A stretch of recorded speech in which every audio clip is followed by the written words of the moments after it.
சன்னா மசாலா செய்ய போகிறோம். அதுக்கு வந்து நம்ம எல்லாத்தையும் வதக்கிக்கணும். எண்ணெய் காய வச்சுட்டு சோம்பு போட்டுட்டு இது பொரிஞ்சோடனே ஒரு 3 பெரிய வெங்காயம் போட்டுக்கேன்.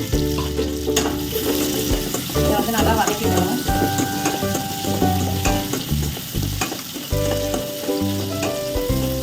நம்ம இதுக்கு தேவையான உப்பு போட்டுக்கிறோம். அப்போ தான் சீக்கிரம் வெங்காயம் வதங்கும்.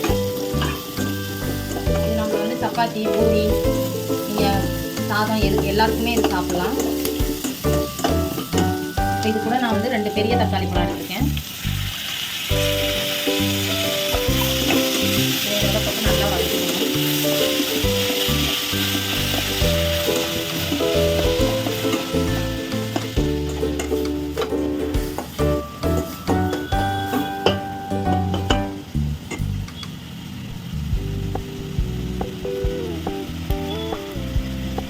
இது கூட நான் ஒரு 10-15 முந்திரி எடுத்திருக்கேன்.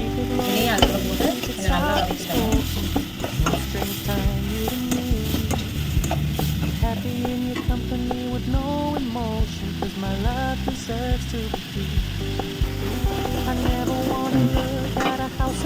வதக்கினது போதும். இந்த ஸ்டேஜில் நம்ம வந்து எடுத்து ஆற வச்சு மிக்சியில் வந்து நல்லா நைஸாக அரைச்சிக்கணும். கொண்டைக்கடலை வந்து நான் வந்து ஒரு 6 மணி நேரம் ஊற வச்சு வேக வச்சு வச்சுருக்கேன். அது கூட நமக்கு இது கொஞ்சமாக இதில் சேர்த்துக்கிறோம். இதோட சேர்த்து கொஞ்சம் நம்ம அரைச்சிக்கணும்.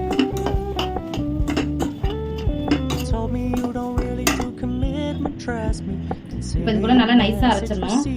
நான் வந்து கொண்டைக்கடலை வந்து ஒரு 6 மணி நேரம் ஊற வச்சு நல்லா ஒரு 7-8 விசில் விட்டு நான் வச்சுருக்கேன். இப்போ நம்ம இது எல்லாத்தையும் போட்டு மசாலா போட்டு வதக்க போகிறோம்.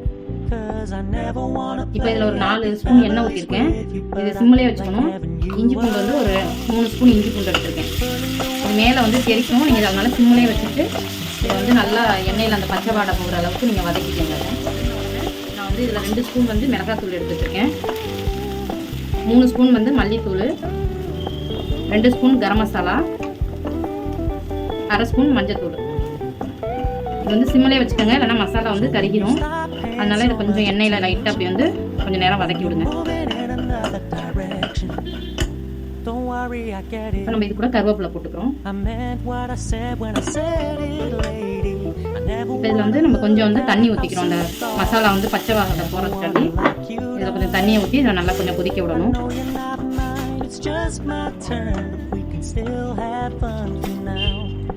No one ever wanna play happy families with you, but I like having you around. Fully aware this is a flash in the pan, but we can still have fun for now. Yeah, we can still have fun for now. Oh, we can still have fun for now.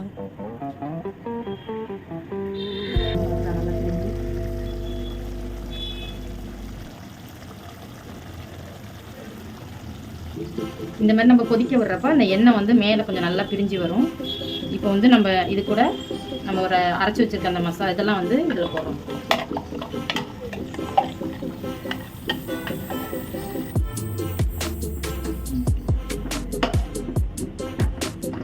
இப்போ நம்ம இது கூட கொஞ்சமாக ஒரு 1/2 ஸ்பூனுக்கு கஸ்தூரி மேத்தி போட்டுக்கிறோம். போட்டு இதை நல்லா வந்து கலந்து விட்டுக்கணும்.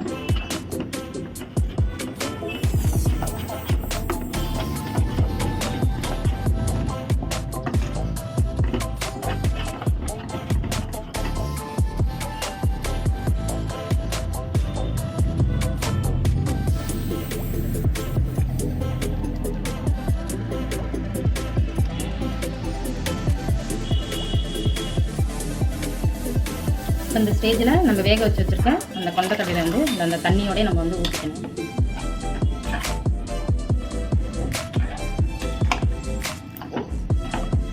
இது சும்மா ஒரு 3-4 நிமிஷம் வந்து நம்ம அப்படியே சிம்மிலே வச்சு சன்னா மசாலா ரெடி ஆயிடுச்சு. அடுத்த டிஷ் அடுத்த வீடியோவில் பார்க்கலாம்.